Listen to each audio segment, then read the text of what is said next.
le 21 août 1949. De Zimbabwe au Ghana et au Central. Elle a fait ses études primaires à l'école d'application et communale. Aujourd'hui, on appelle ça Saint-Raphaël. Ensuite, elle s'engagea dans la formation de foyer à l'Athénée de Matongé. L'illustre disparu a passé toute famille.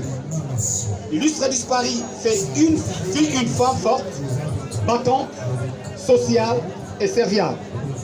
Après une longue période de maladie, toujours à côté au clinique à Style de la Gombe, le vendredi 28 juillet 2023.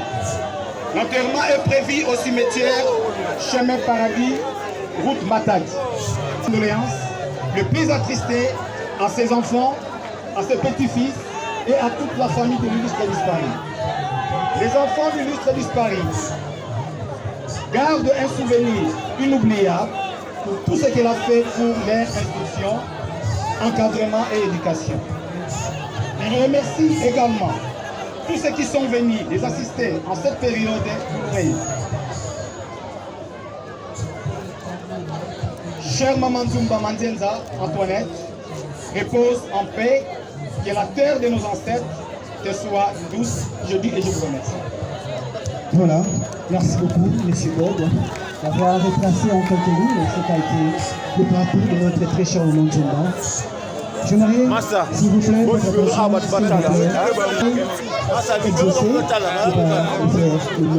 votre attention, exaucer, prière d'avancer.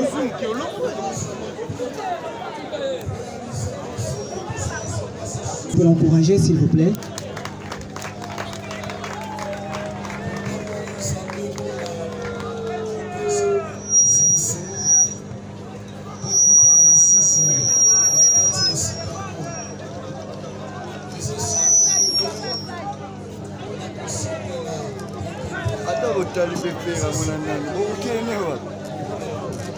Bonjour à tous.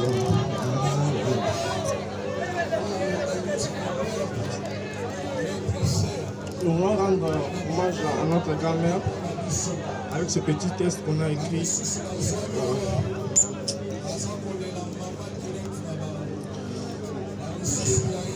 L'existence est faite de pages que l'on trouve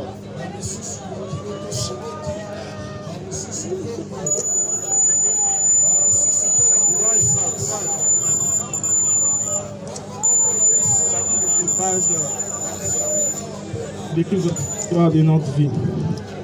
Parfois, le destin ou les hasards de la vie fait que l'on doit quitter des personnes chères, des personnes qui nous ont beaucoup donné. Et ces jours si particuliers semblent être là.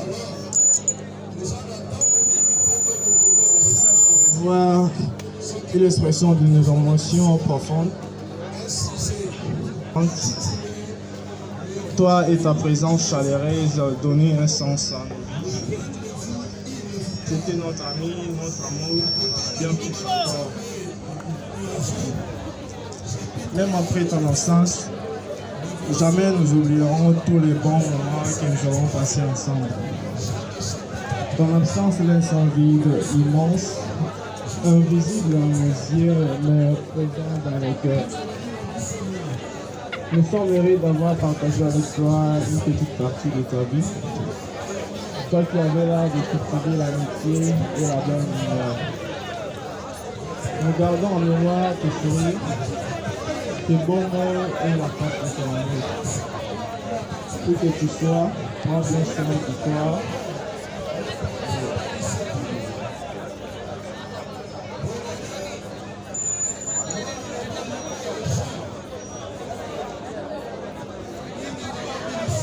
Voilà, pour comprendre l'émotion, et ceci, j'ai passé des moments inoubliables avec sa grand-mère. C'est vraiment difficile pour lui de continuer son discours. Merci beaucoup. On évolue avec notre programme à présent. Nous allons inviter des personnes capables de témoigner, de bien vouloir avancer là où je suis. Nous allons prendre quelques personnes. Une personne capable de témoigner peut avancer là où je suis rapidement.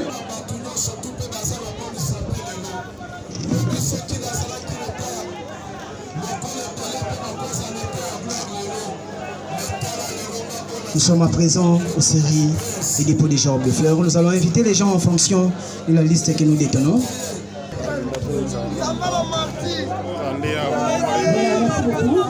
Je rappelle à toute personne de profiter de smartphone de ne pas filmer dans le cercueil. Il est strictement interdit de filmer. Les personnes interdites de filmer avec le caméraman d'ici, le photographe.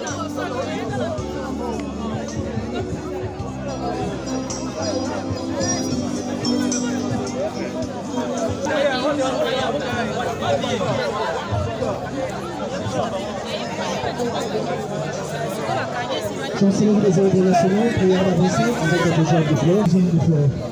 Vous allez passer pour juste après la chancellerie des ordres nationaux.